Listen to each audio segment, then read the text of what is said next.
दोस्तों तो मैं आ गया हूँ फिर से एक नई वीडियो और बेहद इंटरेस्टिंग वीडियो लेकर। दोस्तों ये वीडियो थोड़ी लंबी ज़रूर है, लेकिन मैं दावा करता हूँ कि अगर आपने ये वीडियो लास्ट तक देख ली तो आप एक ऐसी चीज़ जान जाओगे जो आपकी ज़िंदगी में हमेशा काम आएगी। तो दोस्तों आज हम इस वीडियो में उस थ्योरी के बारे में बात करेंगे जिसको थ्योरी ऑफ एवरीथिंग का नाम दिया गया है। जी हाँ दोस्तों, मैं बात कर रहा हूँ स्ट्रिंग थ्योरी की। स्ट्रिंग थ्योरी एक ऐसी थ्योरी है जिसको बिना समझे आज अंतरिक्ष को कोई नहीं समझ सकता। तो इसीलिए आज मैं इस पर सिर्फ आपके लिए ये वीडियो लेके आया हूँ। दोस्तों स्ट्रिंग थ्योरी का कंसेप्ट काफ़ी लोगों के लिए बहुत कंफ्यूजिंग और डिफ़िकल्ट है, क्योंकि कई जगह इसे बहुत मुश्किल तरीके से समझाया जाता है। लेकिन आज की इस वीडियो के बाद आप इस थ्योरी को एकदम अच्छी तरीके से समझ जाओगे। तो चलिए दोस्तों फिर ज़्यादा देर न करते हुए वीडियो को शुरू करते हैं। दोस्तों स्ट्रिंग थ्योरी को समझने से पहले आपको दो और थ्योरीज को समझने की आवश्यकता पड़ेगी। पहली थ्योरी है जनरल थ्योरी ऑफ रिलेटिविटी और दूसरी quantum mechanics. Sir Isaac Newton ने आकाशीय पिंडों के बारे में एक थ्योरी दी थी। उनके अनुसार दो वस्तुओं के बीच का ग्रेविटेशनल फोर्स तात्कालिक यानी इंस्टेंटेनियस होता है। मतलब अगर एक वस्तु अचानक गायब हो जाए तो उसकी ग्रेविटी तुरंत समाप्त हो जाएगी।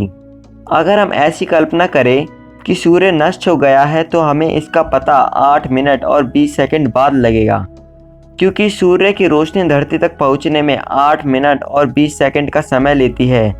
लेकिन न्यूटन के अनुसार ग्रेविटी का प्रभाव इंस्टेंटेनियस होता है, इसलिए सूर्य के नष्ट होने का पता हमें तुरंत यानी प्रकाश के धरती पर पहुंचने से पहले ही लग जाना चाहिए।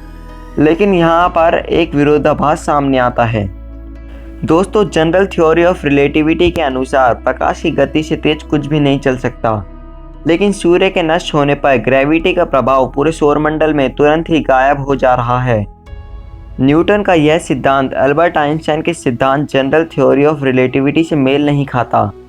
आइंस्टाइन ने न्यूटन के गुरुत्वाकर्षण के नियमों को चुनौती देते हुए एक नई थ्योरी दी थी। आइंस्टाइन ने बताया था कि सूर्य के चारों ओर घूमने वाले ग्रह कर्व स्पेस में घूमते हैं, ना कि सूर्य की गुरुत्वाकर्षण शक्ति की वजह से उसके चारों तरफ घूमते हैं। कर्व स्पेस को अब एक उदाहरण से हम आपको समझाते हैं। दोस्तों मान लो कि अब एक रबर की शीट है और उस पर कुछ वर्टिकल और हॉरिजॉन्टल लाइन खींची हुई हैं। शीट को खींचने के बाद उसके बीच में एक बड़ी बॉल रखी जाए तो हमें दिखाई देगा कि बॉल के आसपास एक जो लाइन बनी है वह थोड़ी तिरछी हो गई है और शीट में एक कर्व पैदा हो गया है। अब दूसरी बॉल सतह पर डाली जाएगी तो उस कर्व की वजह से उस बड़े बॉल के पास वह खुद ब खुद चली जाएगी।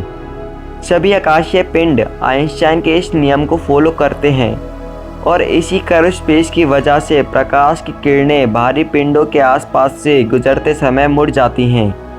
जनरल थ्योरी ऑफ रिलेटिविटी की मदद से हम चीज़ों की स्थिति की भविष्यवाणी कर सकते हैं, जैसे कि आज से 1 या 2 साल बाद ग्रहों की स्थिति क्या होगी, या फिर और सौरमंडल के सभी ग्रह एक लाइन में कब आ जाएंगे। तो दोस्तों मुबारक हो, आपने जनरल थ्योरी ऑफ रिलेटिविटी को तो समझ लिया, और अब आपने अगर थ्योरी ऑफ क्वांटम मैकेनिक्स भी समझ ली तो मैं दावे के साथ कह सकता हूँ कि आपको स्ट्रिंग थ्योरी समझने में कोई भी दिक्कत नहीं होगी।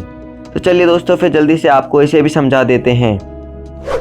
दोस्तों अगर आप हम ब्रह्मांड के क्वांटम लेवल पर देखें, यानी एक एटम के लेवल पर देखें, तो सारी चीज़ें हमारे आसपास बदल जाएंगी, क्योंकि क्वांटम लेवल पर चौंकाने वाली थ्योरीज हमारे सामने निकल कर आती हैं।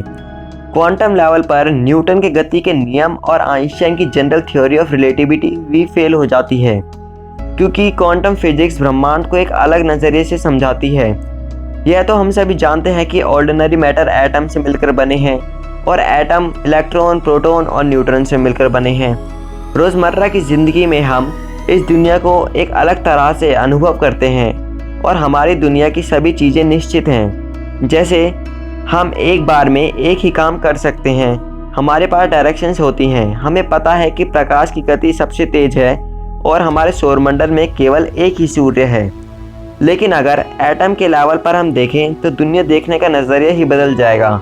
जैसे कि क्वांटम लेवल पर डायरेक्शंस ख़त्म हो जाती हैं, हम एक ही समय एक से ज़्यादा काम कर सकते हैं और एक ही समय में एक से ज़्यादा जगह पर मौजूद भी हो सकते हैं।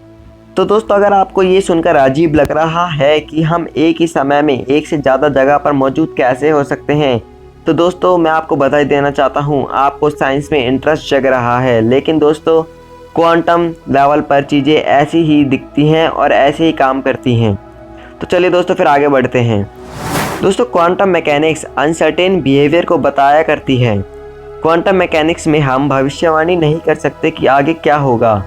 यही वजह है कि क्वांटम लेवल पर न्यूटन के गति के नियम और जनरल थ्योरी ऑफ रिलेटिविटी काम नहीं करते। क्योंकि मान लें कि क्वांटम मैकेनिक्स अनुसार सूर्य एक समय में एक से ज़्यादा जगह पर मौजूद है। अब अगर सौरमंडल में 3 या 4 सूर्य होंगे तो पूरा सौरमंडल ही तबाह हो जाएगा। इसलिए क्वांटम मैकेनिक्स के नियमों को सेलेस्टियल बॉडी पर लागू किया जाता है तो हमेशा नाश ही मिलता है। अब यह कैसे संभव है कि जनरल थ्योरी ऑफ रिलेटिविटी ब्रह्मांड को अलग तरह से बताती है और क्वांटम मैकेनिक्स अलग तरह से, और जब इन दोनों थ्योरी को एक साथ लागू किया जाता है तो विनाश मिलता है, जबकि दोनों ही थ्योरी अपनी अपनी जगह बिल्कुल सही हैं। अब ऐसा क्या हो कि ब्रह्मांड को केवल एक ही थ्योरी से बताया जाए और वह थ्योरी क्वांटम मैकेनिक्स और ग्रेविटेशनल थ्योरी यानी जनरल थ्योरी ऑफ रिलेटिविटी दोनों पर ही लागू हो।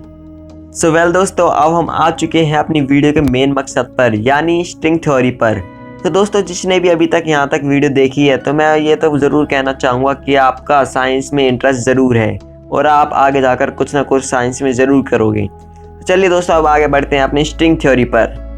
दोस्तों, स्ट्रिंग थ्योरी हमारी दुनिया की एक रेवोल्यूशनरी और फिजिक्स की मोस्ट कंट्रोवर्शियल थ्योरी है। ये थ्योरी सभी फंडामेंटल फोर्सेस ऑफ नेचर के सभी पार्टिकल्स को एक सिंगल थ्योरी में डिफाइन करने की ताकत रखती है, जो कि आज से पहले कोई थ्योरी नहीं कर पाई। दोस्तों, इस थ्योरी का दूसरा नाम है एम थ्योरी या मेम्ब्रेन थ्योरी। और जैसे कि मैंने आपको वीडियो के शुरू में बताया था कि इस थ्योरी को थ्योरी ऑफ एवरीथिंग भी बोलते हैं। अब यह स्ट्रिंग थ्योरी ब्रह्मांड को कैसे परिभाषित करती है, आइए जानते हैं। दोस्तों, प्रकृति में केवल 4 फोर्स ही मौजूद है: electromagnetic, nuclear force, strong nuclear force और ग्रेविटेशन। और यही चारों फोर्स संपूर्ण ब्रह्मांड को संतुलित रखे हुए हैं। जब सेलेस्टियल बॉडी की हलचल को देखा जाता है तो वहाँ ग्रेविटेशनल फोर्स काम करती हैं और क्वांटम लेवल पर इलेक्ट्रोमैग्नेटिक और स्ट्रॉन्ग न्यूक्लियर फोर्स काम करती हैं। क्वांटम लेवल पर ग्रेविटी नहीं पाई जाती। अगर हम एटम को छोटे लेवल पर देखें तो हमें इलेक्ट्रॉन, प्रोटॉन और न्यूट्रॉन मिलेंगे, और अगर इलेक्ट्रॉन, प्रोटॉन और न्यूट्रॉन को भी हम छोटे लेवल पर देखें तो हमें क्वार्क्स मिलेंगे, और अगर क्वार्क्स को भी हम छोटे लेवल पर देखें तो तब जाके हमें स्ट्रिंग्स मिलेंगे, जो कि एक 1 डायमेंशनल चीज़ है। स्ट्रिंग दुनिया की सबसे छोटी चीज़ है और इसकी लेंथ 10⁻⁻35 मीटर है, जो कि प्लैंक लेंथ के बराबर होती है। दोस्तों, स्ट्रिंग अलग अलग स्थिति पर वाइब्रेशन करते रहते हैं।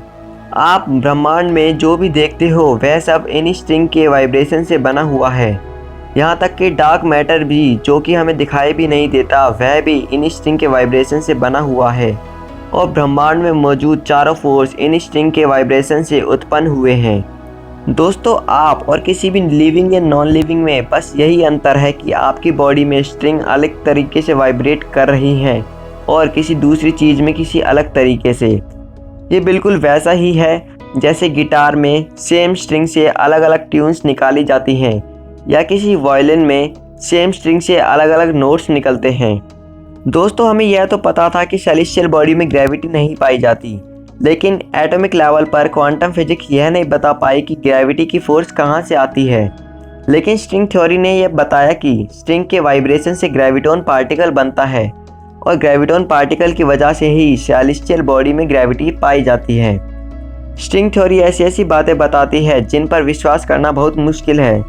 जैसे कि यह थ्योरी बताती है कि एक पार्टिकल ऐसा भी मौजूद है जो प्रकाश की गति से भी तेज चलता है। जी हाँ दोस्तों, आज तक तो हमने यही सुना है कि प्रकाश की गति सबसे तेज है, लेकिन यह थ्योरी इसको ठुकराती है और उस पार्टिकल का नाम है टैक्योन।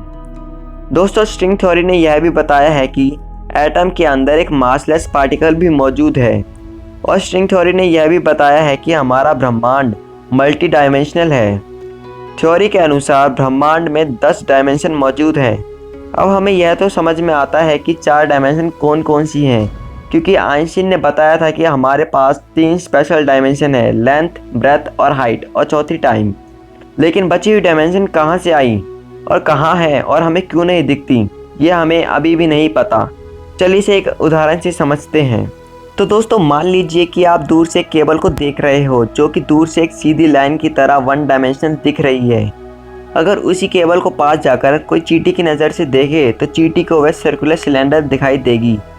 चींटी इस पर आगे पीछे की जा सकती है और साइड में भी जा सकती है और इसके चारों तरफ गोल गोल घूम सकती है। दूर से जो हमें केवल सिंगल डायमेंशनल नज़र आ रही थी, वही केवल चींटी को 3 डायमेंशनल नज़र आ रही है।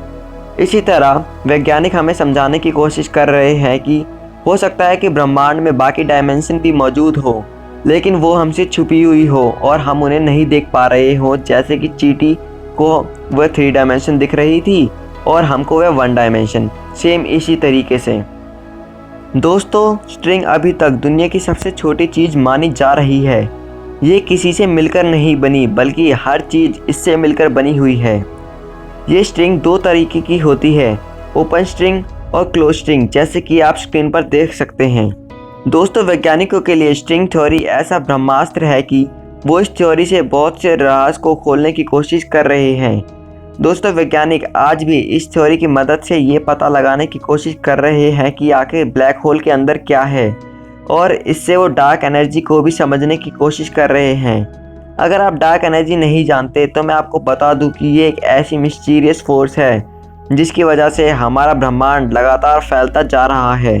दोस्तों स्ट्रिंग थ्योरीज टोटल 6 हैं, जिनमें से 5 स्ट्रिंग थ्योरीज यह बताती हैं कि ब्रह्मांड में टोटल 6 डायमेंशन मौजूद हैं, लेकिन एक स्ट्रिंग थ्योरी यह बताती है कि हमारे ब्रह्मांड में टोटल 10 नहीं बल्कि 26 डायमेंशन मौजूद हैं। दोस्तों इसी की वजह से कई वैज्ञानिक इसको नकारते हैं और कहते हैं कि स्ट्रिंग थ्योरी असल में नहीं है। दोस्तों साल 2011 में American museum of natural history इस नाम के म्यूजियम में कई बड़े बड़े फिजिसिस्ट की एक मीटिंग हुई, और इस मीटिंग में इस चीज़ पर बड़ी लंबी डिबेट चली कि क्या स्ट्रिंग थ्योरी पर विश्वास करना चाहिए भी कि नहीं। मीटिंग में कई फिजिसिस्ट स्ट्रिंग थ्योरी के फेवर में थे और इसके अपोजिशन में भी कई थे, और उन्हीं अपोजिशन के एक फिजिसिस्ट ने कटाक्ष में कहा कि स्ट्रिंग थ्योरी पर विश्वास करना ऐसा है जैसे कि भूतों को पकड़ना। दोस्तों स्ट्रिंग थ्योरी पर विश्वास करना इसलिए भी मुश्किल है क्योंकि एक तो ये थ्योरी बताती है कि यूनिवर्स में हमारे ही जैसे और भी यूनिवर्स मौजूद हैं, वो भी सिर्फ 1 या 2 नहीं बल्कि जितने आप स्क्रीन पर देख रहे हो उतने। अब आप ये खुद समझ सकते हो कि ये नंबर कितना बड़ा है, और इसी वजह से साइंटिस्ट इस थ्योरी को नकारते हैं। और दूसरी वजह ये भी है कि ये थ्योरी एक एंडलेस मैथमेटिकल कैलकुलेशन को जन्म देती है जो कि अभी ऑब्जर्व नहीं की जा सकती। कई वैज्ञानिक ये भी मानते हैं कि एक ना एक दिन सभी लोग स्ट्रिंग थ्योरी पर विश्वास करेंगे। यूनिवर्सिटी ऑफ मिचिगन के एक फिजिसिस्ट गॉर्डन केन ने फिजिक्स टुडे मैगजीन में लिखा कि फ्यूचर में लार्ज हैड्रॉन कोलाइडर हमें स्ट्रिंग थ्योरी का पक्का सबूत देगा।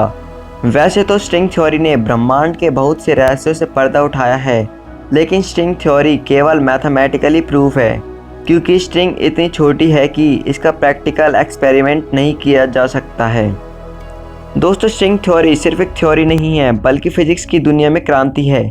आज भी कई बड़े बड़े वैज्ञानिक इसके बारे में और भी ज़्यादा जानने की कोशिश कर रहे हैं, और जैसे ही इसके बारे में कोई नई चीज़ हमें पता चलेगी तो मैं उस पर जल्द ही वीडियो लाऊंगा। तो दोस्तों आखिरकार ख़त्म हुई हमारी आज की वीडियो। मुझे पूरा विश्वास है जिसने भी ये वीडियो आखिरी तक देखी है उसका साइंस में बहुत पक्का वाला इंटरेस्ट है।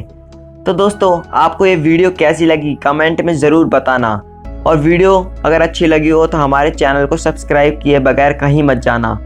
दोस्तों तो चलिए मिलते हैं हम आपसे अगली वीडियो में। आपका ये वीडियो देखने के लिए हम सभी की तरफ से आपका बहुत बहुत धन्यवाद।